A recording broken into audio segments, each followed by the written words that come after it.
You'll be seeing these chaps all winter long in your veg box, the quintessential British winter veg. So it's about time you had something new to do with them. I've got an unbelievably tasty recipe to show you. Follow me.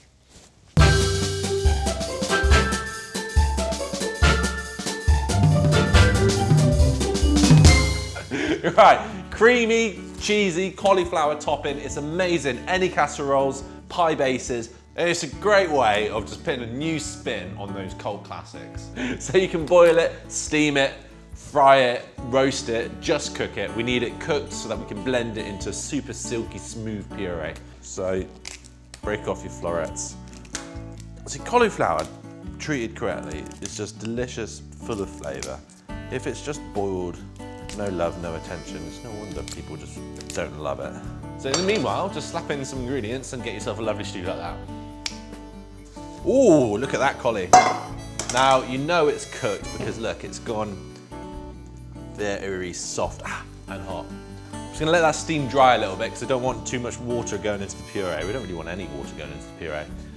We're gonna blend it through with some double cream. Ooh, a little bit of water, a little bit of olive oil, salt, pepper, cream in it. I'm gonna get some cheese in it. We're gonna blend it all together. Blitzy, blitzy, blitzy. A bit of water in there just to get it started. Look at that.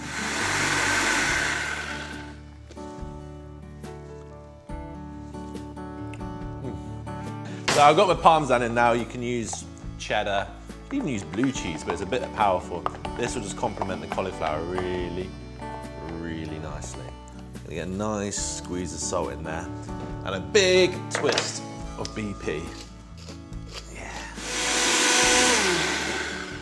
Now that is like a cloud, a cauliflower cloud. So, what can you use this for? Loads of different things. Shepherd's pie, you can make a ragu, anything which you would pie or anything like that, you can use this as a topping instead and it adds like a beautiful, silky, cauliflower, cheesy, delicious, earthy, sweet flavour to it.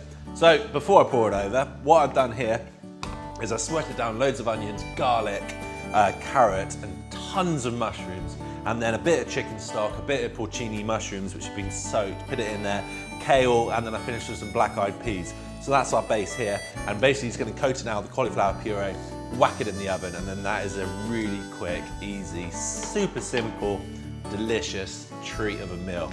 It is so smooth and lovely and light and fluffy. That kicks the arse of mashed potato any day. That was really fun. I really hope you enjoyed that as much as we did.